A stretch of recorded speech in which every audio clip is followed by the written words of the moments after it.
A lot of my students actually learn the numerals and be able to verbally identify them for me.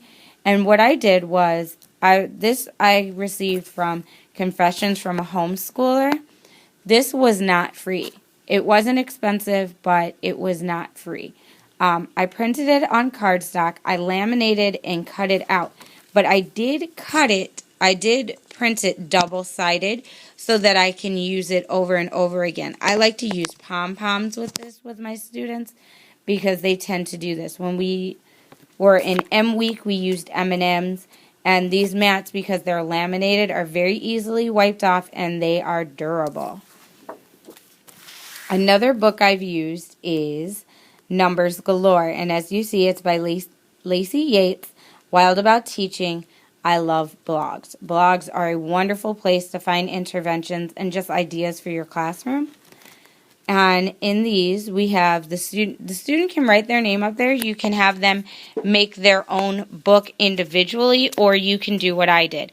I actually, once again, printed these out on cardstock and laminated them so that they can be used multiple number of times, so that I can really hit those students that really need to work on their number recognition. So right here we have the number 0. You draw the number 0, you put the tally marks. Obviously there would be no tally marks there. You put what's 1 more than 0 and 1 less. Now for pre-kindergarten students, obviously you wouldn't do the 1 less. That might be too difficult, but you never know. You may have a student who's ready for that. They draw the zeros and they write the word 0.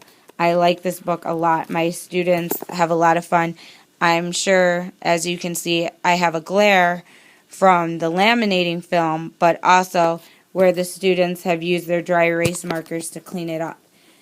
The only thing that I would change about this book, but you don't really want to reinvent the wheel, especially if you're trying to do this at home, is that she already has the number of circles that need to be filled in. I would take that number out so that my students could do it themselves, but as I said, you draw the number 1, you write the tally mark, 1 more of 1, 1 less, and then you also have the numeral and then the word. So this can actually be used for students who are struggling and also students who are advanced. You can have them work on different concepts, whatever you need them to work on. I have a few students who are working diligently on sight words, and we consider our number words sight words.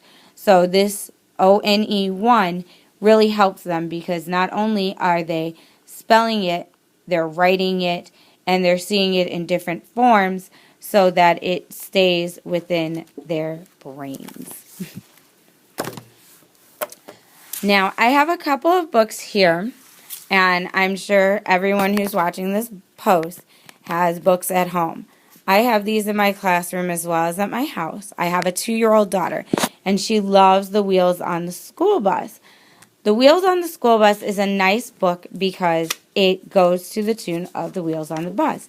And it goes through the different teachers and what the different teachers, tell the students as they get on and off the bus. And it helps them because you're singing it, but you can sing it and point to the words as you go along. This book also has a lot of rhyming words in it, and it has a lot of educational words in it that you like to teach your students. You want to read, you want to read your books. So it helps with their vocabulary as well. It has beautiful pictures in it, and I love to use these books because you will have some students who come in who don't know how to hold a book correctly, or they like to rip up books. So I like to take these books and sit down and read with the students and point to each word as I read the story so that they also learn that print goes from left to right. Oh my goodness. Horrible. Sorry about that. Okay. And Are You My Mother? This isn't necessarily a Dr. Seuss book, but it has a lot of things that the students can relate to. They like it because it's pictures. It tells a beautiful story. And a lot of times I use this book when my students are having a difficult time separating from their mothers, because at the end, he's looking for his mom throughout the whole story, and at the end he finds her and he's happy. So I always let them know that while, your mom may have to go away for a little while and you stay in school, she will always come back and get you. And I've noticed that a lot of my students don't have such a hard time after a couple times reading this book and understanding that their mom will always come back. Now, I promised you all I promised you all that I would show you how I monitor my students with these interventions. This is actually our color recognition worksheet that we use in the classroom, and this is for our quarterly assessments that we use for our report cards. And yes, pre-K students get report cards. They are plus and minus signs, but this allows me to see what colors they know, because when I point to them, I expect them to tell me this is black, this is pink, this is brown. And then I actually will mark it on a sheet that my colleague actually found. I do not know where she found it, so I apologize. I want to make sure that you all know this was not my creation and not my colleague's creation, but she did find it on the internet. It goes over the colors, the shapes, the 4 basic shapes, and then it also has some additional shapes. It has number recognition up to 30. The only thing I would like about this particular recognition is if it had the number 0, but it goes 1 through 30. Rote counting, so how far can you count just on your own. Counting objects, the days of the week, the months of the year, and the 4 seasons, because we all talk about it. Well, I copied this 2-sided to save on paper. Oops, sorry about that, guys. I'm having technical difficulties. Okay, and on this side we have capital letter recognition, lowercase letter recognition. We have the letter sounds, and we have sight words. Now, depending on your program, depending on who you are as a parent, you may or may not want to introduce your child to sight words at such a young age. My district does introduce sight words, and I am happy to say my students know quite a few since this has come about. Now, the only issue with this is this was emailed to me and in a PDF, so I was not able to modify it, but this has a general amount of sight words from the Dolch list, and I would actually change some of these because I don't introduce words like little or where until the end of the school year, but it has a nice little list for you. My interventions, I was telling you that you have to document your interventions so that you can find out, what it was that you were doing, how long you did it for. Well, we did our ABC books, and what I actually did is I put the students' names here, and underneath each intervention, under each date, I would write how long we did these interventions. Now, this particular week, all of my students happen to be here these 3 days. A lot of times they are not, but luckily they were this time, so I can show you. We did the ABC books. Now, this was the first time we were doing the ABC books, so the reason why this intervention was 40 minutes long was because they were cutting and gluing their ABC book for that amount of time.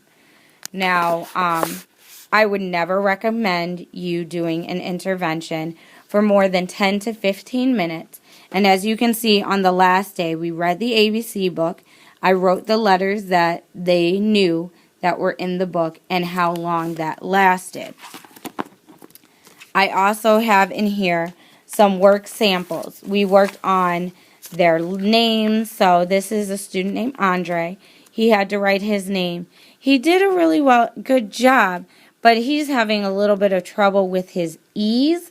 So I demonstrated how you write an E, and we had him practice writing his E's. I have other students. I have more work. This is a little boy in my classroom. His name is Jalen. We have him write in boxes.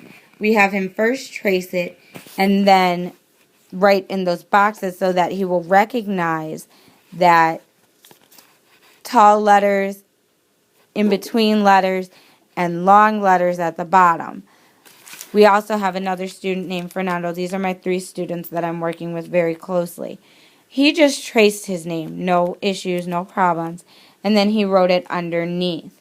As you can see, he can write his name, but, he's 4. It's not going to be picture perfect. It will not be like how he wrote it on, how he traced it on the lines. If I were to show you something that he wrote on lines, it would look just like this. He would not be able to stay in the lines. But this is a start for our 4-year-old, and I am very, very happy with their progress. And I will actually show you just in a few minutes some interventions I use on the computer. I'm actually using the iPad to record this, so I can't show you the interventions that I use on the iPad, but the iPad is an excellent resource. So if you have one at home, if your child's teacher has one in the classroom, find out what they're doing with it, because I have used this video app, lovely video, to not only do this intervention program for you, but also to record my students as they're working so that I can show their parents this is what they're doing in class. And if I have students who are very inconsistent and parents who are adamant saying, well, he knew this at home, well, I can show you this is what he did for me. As much as I would, most times parents are right because they are the child's first teacher and they know the child best. So if they say, my child knows A through Z, their child most likely knows A through Z in some way, shape, or form. It may be through memorization. Okay, we know this is A, so the next letter is B, but that doesn't mean the child doesn't know it. We just need them fluent. But, just see what your child's teacher is doing. See if they have any videos, or if they're, they can videotape if you have any questions or concerns for them, because that's what we're here for. We're here to help you, to talk to you, and help you through everything, because that's the only way that we as teachers are going to know what it is that you expect of us. So please talk to us. Keep that door of communication wide open. That way, if something is wrong and your child is not telling us something, at least we'll know from you, and we can figure out how to help this child together, because we are a partnership and we really have to work together. I will be right back with some lovely interventions that I use on the computer.